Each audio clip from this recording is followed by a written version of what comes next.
আল্লাহ রাব্বুল আলামিন বলেন বালা মান কাসাবা সাইয়্যাতান ওয়া আহাতাত বিহি খাতিয়াতুহু ফাউলাইকা আসহাবুন নার।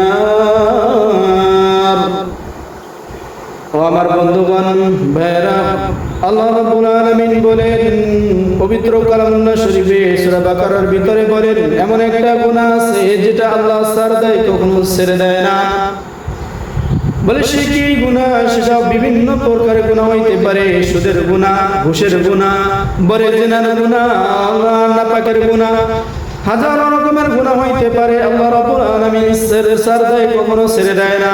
এমন একটা গুনাহ যা সর্বদা করে, সবসময় করে, কখনো এটা থেকে বিরত থাকে না।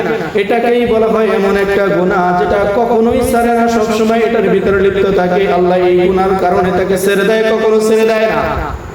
ফেরাউনকে ছাড় দিয়েছে, ছেড়ে দেয় নাই। নমরুদকে ছাড় দিয়েছে, ছেড়ে দেয় নাই।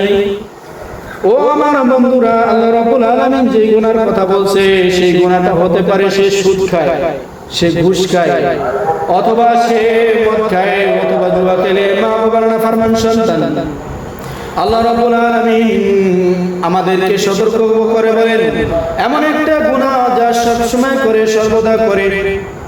পাঁচটা গুনাহ এমন আছে যা বান্দারা সব সময় করে। একটা গুনাহর নাম হলো গীবতের গুনাহ। এটা সব শ্রেণীর মানুষ সব সময় করে, এটা থেকে বেঁচে থাকতে পারে না। কথা বলেন ঠিক কি না? এটা থেকে বিরত থাকতে পারে না। দুই নম্বর গুনাহ হচ্ছে বলে এটা হচ্ছে এমন গুনাহ যে টাচ মোবাইল বৃদ্ধা থেকে নিয়ে ছোট ছোট ছোট বাচ্চাদের পর্যন্ত যাদের গুনাহের খাতা লেখা হয় নাই, তারাও ঘুম থেকে ওঠার সাথে সাথে এই মোবাইলের গুনার ভিতরে লিপ্ত হয়ে যায়। আর দুইটা গুনাহ আছে, 3 নম্বর 4 নম্বর অধিকাংশ পুরুষ এই গুনার ভিতরে লিপ্ত। এক নম্বরের গুনাহ হচ্ছে 3 নম্বর যেটা, এটা হলো দাড়ি চাচার গুনাহ। 4 নম্বর গুনাহ হচ্ছে পায়ের নিচে, টাকানোর নিচে কাপড় পরা, অধিকাংশ পুরুষ এটার ভিতরে করে। 5 নম্বর যে গুনাহটা আছে মা বোনেরা, এটা আল্লাহ রাব্বুল আলামিন কোরআনুল কারীমের ভিতরে বলেন যে তোমাদের সৌন্দর্য প্রকাশ করিও না। আমাদের মা বোনেরা কি করে?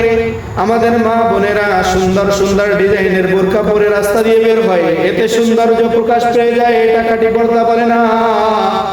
এই 5টা গুনাহ এমন 5টা গুনাহ মানুষ সবসময় করে, সর্বদা করে, কখনো এর থেকে বিরত থাকতে পারে না। তাই আল্লাহ রাব্বুল আলামিন বলেন এমন একটা গুনাহ যা মানুষকে আহাতাত বিহি খাতিয়া ফাউলাইকা আসহাবুন নার হুম ফিহা খালিদুন। এমন এক গুনাহ যেই গুনাহ আল্লাহ রাব্বুল আলামিন তাকে জাহান্নাম পর্যন্ত এই গুনাহে তাকে নিয়ে যাবে এবং সব সময় সর্বদা সেখানে থাকবে।